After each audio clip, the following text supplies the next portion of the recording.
We have another speaker who is early in their MD-PhD career, Candace Grisham, who will speak for the next section. So Candace, thanks so much and take it away. All right, so I'll just kind of start and get started. So I like this slide. I just talk about kind of growing up being kind of nerdy. I was just watching all the Harry Potter films like the other day. And I was like, wow, I really loved Harry Potter. Not that I think that loving Harry Potter makes you a nerd, but I think from a young age, I've always been very interested in science, and I was very much into math. And also Barney, as you can see by this picture, that's me and my mom. But I think that people can kind of start to see what things bring them passion as they're younger. And I think that's always very helpful because it can help guide you just generally with what you decide to do. But I think it's most important for me that I'm talking about my story is kind of discussing the transition to undergrad. And I think since a lot of you are in that phase, I feel like it's something that can be kind of lost on you, and you can feel like you're kind of alone and feeling like, oh, this is a massive jump in terms of rigor. Being away from family can be difficult, all of those things. And I think for me, what really got me was the rigor element. So the top picture, I cheered at Vanderbilt, which I think also in and of itself had its own kind of journey and struggles of trying to manage time and all of these things. And I decided to do biomedical engineering. So like I said, when I was in high school, I was very interested in math. And honestly, that's why I decided to do biomedical engineering. I was like, oh, well, I like science and math. And so engineering makes sense. Like, you get to combine the two. That's really the reason why I chose it, which looking back now, I'm like, that doesn't make the most sense, but it did at that time. And I thought, the idea of having something that's very applicable, that you could put your hands on, things you could actually create, would be very fulfilling for me. And it was true. Biomedical engineering is still very fulfilling for me. I think it was just very difficult.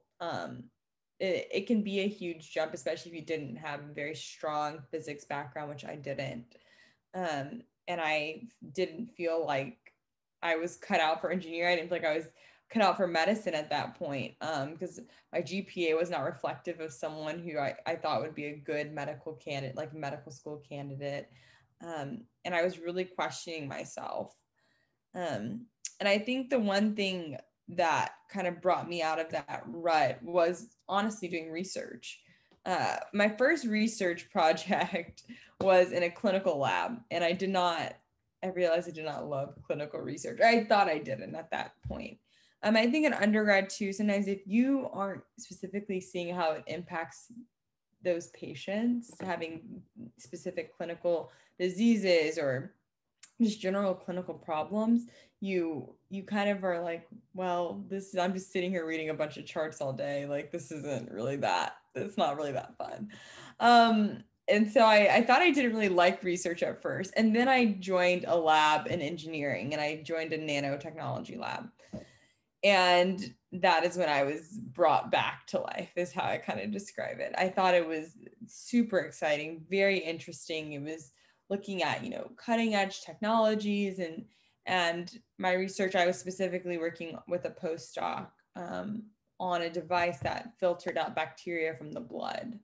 And I thought that was just awesome. It's, I could label the bacteria, and I could go under the microscope and see them. And I felt like this was important. Patients who are bacteremic and who have bacteria in their blood, like, that's bad. And we can, filter their blood through this thing, and then it's good again. And so it was very tangible for me, which kind of connected the whole biomedical engineering and medicine, and it really put it in my face and made it very tangible. All the while during this time, I was still battling with the whole, is medicine for me? Am I smart enough? Because I do think in general, if you do a science if you do a science degree, if you do, or even just going to college in general, it's hard. And you feel like everyone around you is doing a lot better. And I think part of it too is a lot of people are, you're just faking it until you make it. And I think that's the best kind of ideology to go in with, is just fake it until you make it. But I think it can also be very isolating for that reason. But I do think research and seeing and feeling that small connection to patients and feeling like, oh, this technology could be helpful to someone was very great and helped keep me grounded. And then in my senior year, I did my senior design project, and we worked, that's me next to our senior design project, which is a device that uses light to kill bacteria. And the idea would be to use it for people who have diabetic foot ulcers, and they're in a cast or something, and you could put this device in there and it would kill bacteria, and kind of help break down biofilms on the wounds.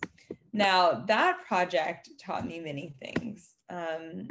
It was once again this direct tie to the clinical world, which I feel like for me and my research is very important.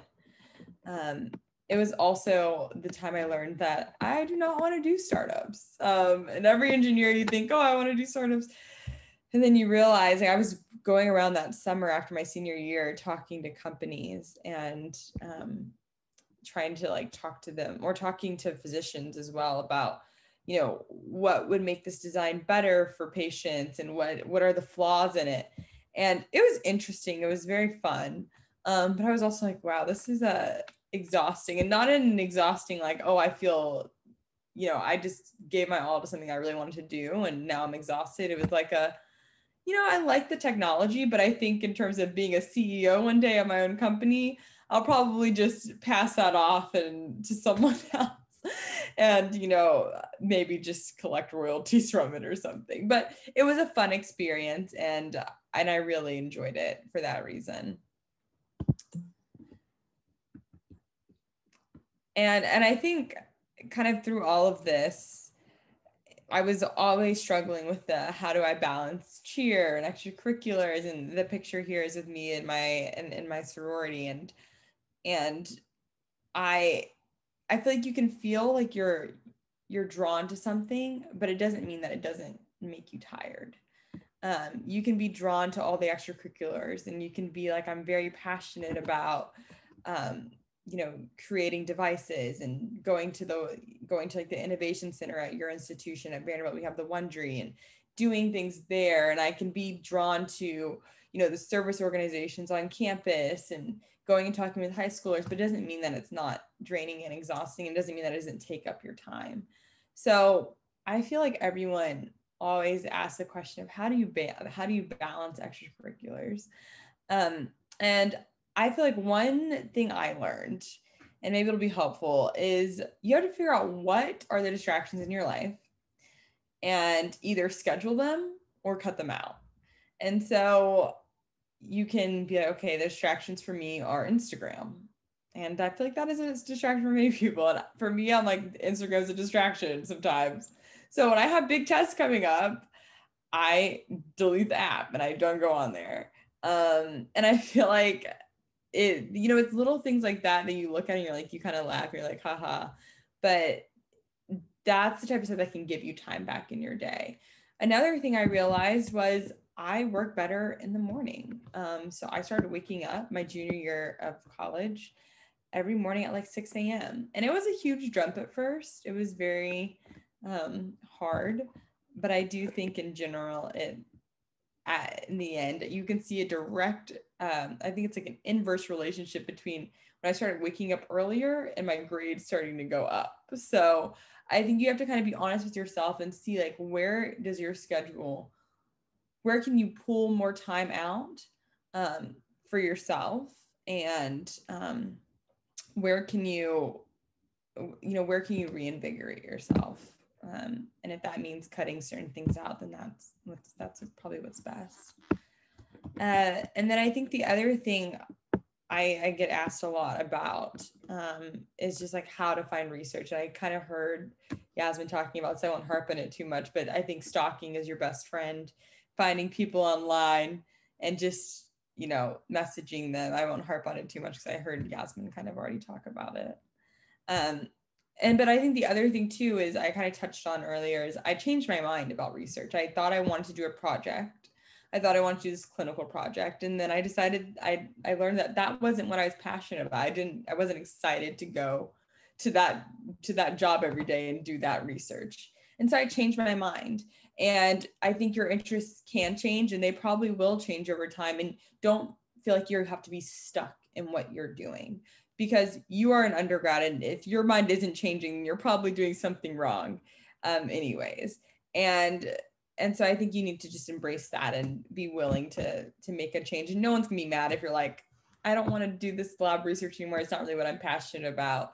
And I think I'm going to go do something else. And people will be like, great, I'm so happy. You know, let me know if there's someone I can connect you with to help you find what you are interested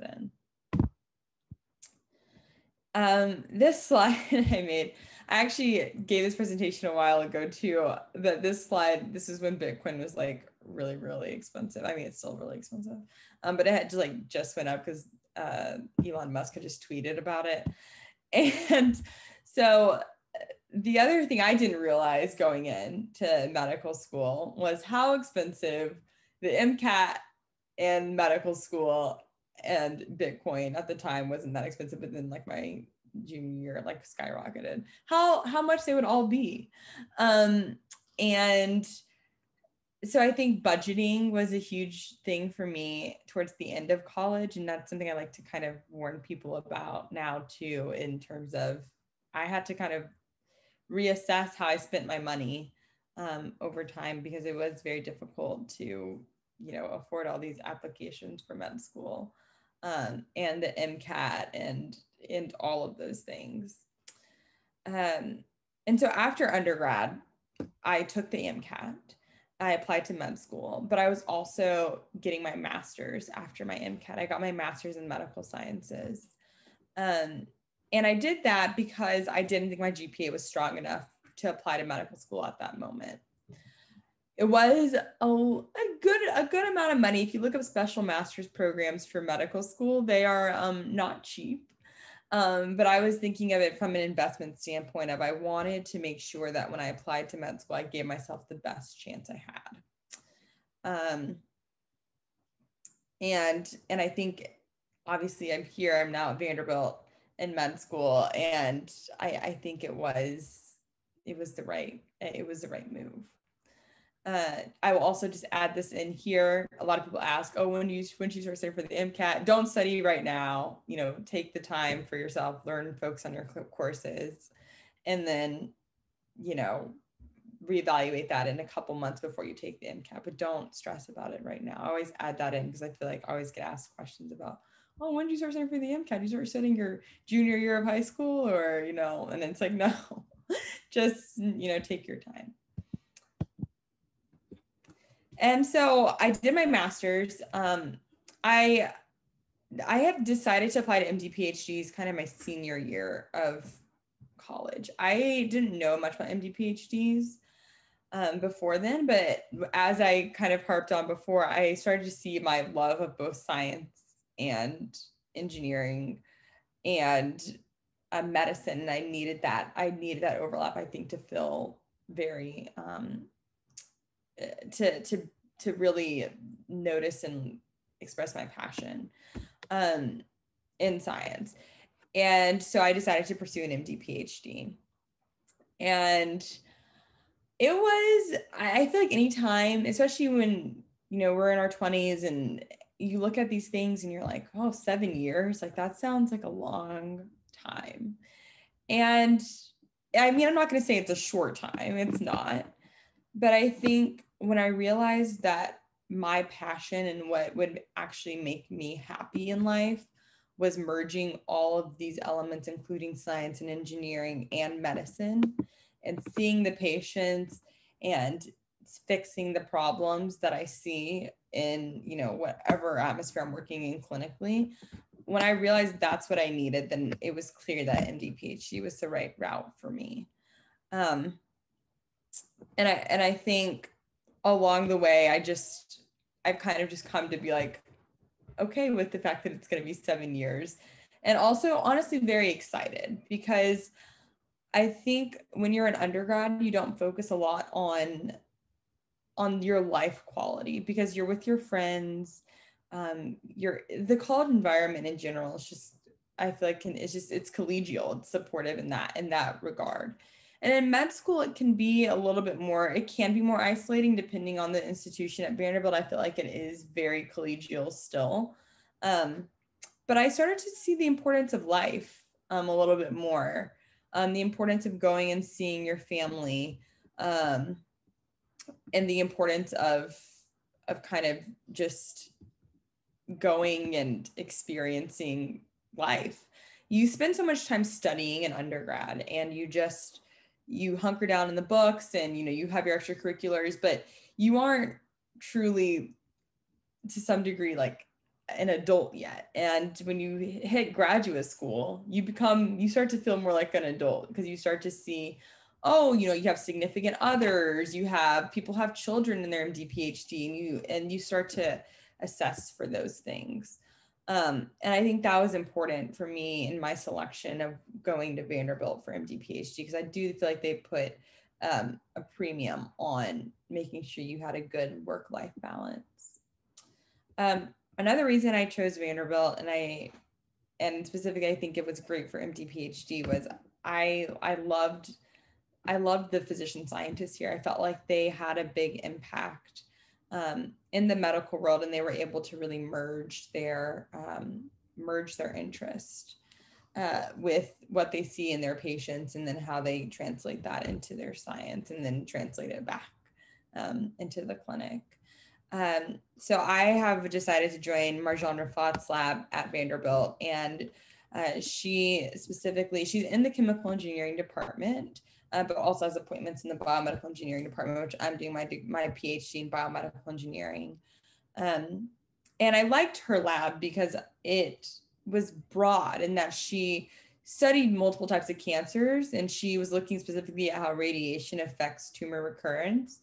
But I could look at, they could look at breast cancer, and, some of the projects in the lab are breast cancer related. My project head and neck cancer related, and I can do offshoots into brain cancers. And I felt like her lab offered me a broad, but yet specific kind of mold and focus. And then I think kind of along that line, I started to see, and I kind of already had an idea that my interest was in surgery. And her lab also had some tie-ins to that. But I decided this past year, I've been in my second year of med school. I just finished all of an hour ago, because I just took my last exam an hour ago.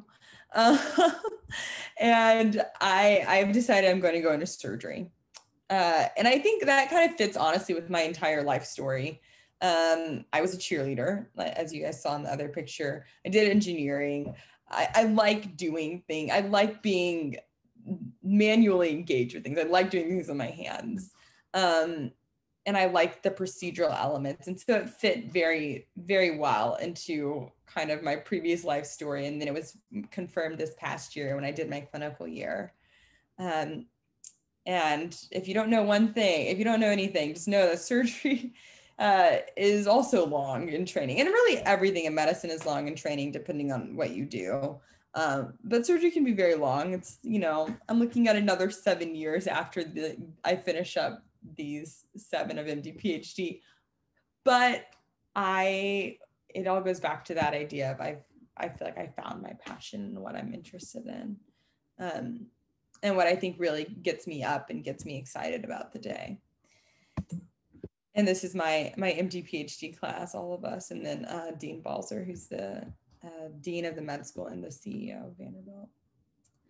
So here I kind of like to transition into kind of the career element. And I already touched on it. I decided I'm going to go into surgery. And specifically, I'm going to go into neurosurgery. So my future is, as a physician scientist, as a future physician scientist, it's guided entirely by what I see in clinic and what invigorates me. And so I present you here a picture of a brain slice, and the top two cases are real patients, kind of modified, but ages are kind of modified. But all of these people in these cases have something in common, and it's related to this glioblastoma here. I spent a couple of weeks on neurosurgery service, and two patients came in and had glioblastomas. And one was a 21-year-old, you can say a 21-year-old college student. Actually not sure if they're in college, but that one person was a college, someone who's probably the same age as many of you guys. Then one other person was a 30-year-old new mother, and like 1 week postpartum, just had her baby a week ago. And the last two are not people I personally knew, but were very, very popular people. 81-year-old politician, you guys may know, it was actually John McCain, who had a glioblastoma. And then a 46-year-old Army officer whose father is now the president, and that was Beau Biden. And all of these people had glioblastomas. And I think, when you hear tumor now, I feel like there is a little bit of hope in cancer. There's been a lot of advancements in the therapies for cancer and the treatments for cancer. Things that used to be, quote unquote death sentences are not anymore. Cervical cancer was absolutely horrific, and it still can be, but because of, advancements in screening protocols and pap smears and even just chemotherapy agents, it's not, if someone's told they have a change in their cervix, it's not the end of the world anymore, because there's so many treatments. And I think that, seeing that, how science helped propel that forward is exciting, because you see like the scientists who helped create these technologies, the scientists who worked on understanding chemo and creating chemotherapeutic agents, like that has specifically changed the outlook of someone's life. But unfortunately, in brain, and specifically in glioblastomas and gliomas and certain brain cancers, it has not. And it is still very much a horrible diagnosis that does not bode a great future for those patients. So for those who don't know, glioblastoma it's a brain tumor. And it specifically arises in the brain. It's not like from anywhere else in the body.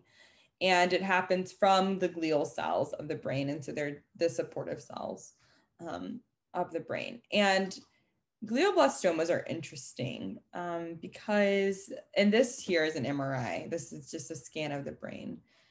And they're interesting because they have properties that make them, the specific tumor cells can almost act like stem cells, which make them very difficult to treat because they can just kind of regenerate. And if you kind of know anything about stem cells, is the great thing about them is they regenerate over time. So that's what helps you if you burn your skin. There's cells at the bottom of your skin layer that help form new skin there. But from a tumor perspective, it's absolutely horrific because that means that it can always come back. And no amount of cutting or even chemo or radiation will ever truly get it to go away. And so that makes it a pretty terrible prognosis. So survival, even with treatment, is normally about only 12 to 14 months. And for people who do live longer than that, only about 3 to 7% will live longer than 5 years. So I think if you kind of go back to this slide and you think about it and you look at, these people and the age ranges. I mean, usually it happens a little bit later in life, usually in people's 60s, but it's, as you see, we had 2 patients who were on the neurosurgery service literally within like a couple weeks of each other, who were both less than, 35. And you have to tell them, you have to look at them and say, I'm gonna, operate on this tumor. But even with all of that, it's probably not going to be enough.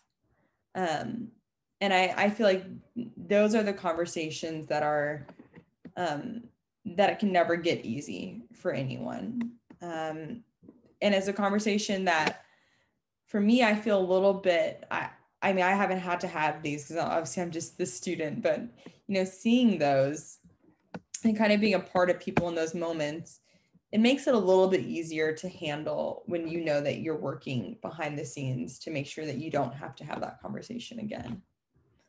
And that, for me, is what being a physician scientist and being a physician scientist going into neurosurgery is really about. So this is kind of where I see my career going in the future, is working on brain tumors, and specifically trying to find ways to make the diagnosis not a death sentence. And unfortunately, this has been a goal for many people in neurosurgery, and it hasn't been successful, but it's gotten slightly better, but not at all to the extent that other cancers have seen a benefit. So with that, it's kind of my story and where I see myself and my career going. And I'll kind of open it up for questions. Okay, fantastic, awesome. So thank you so much, Candace. That was very interesting and inspiring talk. So if you have any questions, go ahead and raise your hand or type them in the chat. I see that Jillian has a question. So Jillian, go ahead and we have time for maybe 2 or 3 questions. So go for it, Jillian. Hi, thank you both for speaking. And this is a question to both of you. I was just wondering, what exactly is a BIG in the MSTP program? That's a great question. So you have like a family of people, and every year you get like a little added to your family. So it's like essentially like you can say it's kind of like a child, or a little sister or a little brother or something. And it serves as a direct mentorship, but also as just kind of a family unit that you can go to whenever you are stressed, or whenever you want to go grab a bite to eat, and just have people to talk to who understand what you're going through in the program. Yes, it's kind of like an MD-PhD sorority / frat, except it's joined between, there's you have girls who have boy littles and all of that. But yes, exactly, it's the same kind of premise. All right. Shimilu, go take it away. When you apply to MD-PhD programs, what qualities that you're looking for in the programs that you're applying to? So I think obviously a huge part is there research there that's intriguing to you? For example, some programs don't have biomedical engineering programs. So I knew that was something I was very interested, that I wanted to do. So I applied to programs that at least met those basic needs for me. The other things I looked for were, how is like the community in the program? How's the community within the class? Because you're going to be those people for 7 years. And so it's important that they do have a very strong community, because life gets hard in those 7 years and things happen. So those were very big qualities I looked for in programs. So thank you both so much for your conversations today. Next week, we will hear talks from people who are a little bit further along in their careers, and Beth will be back. So thanks everyone for your time, especially Yasmin and Candace. Have a fantastic weekend. Check out our website to find recordings of all of our videos. We'll get them posted about a week after each of the presentations. We can't wait to see you!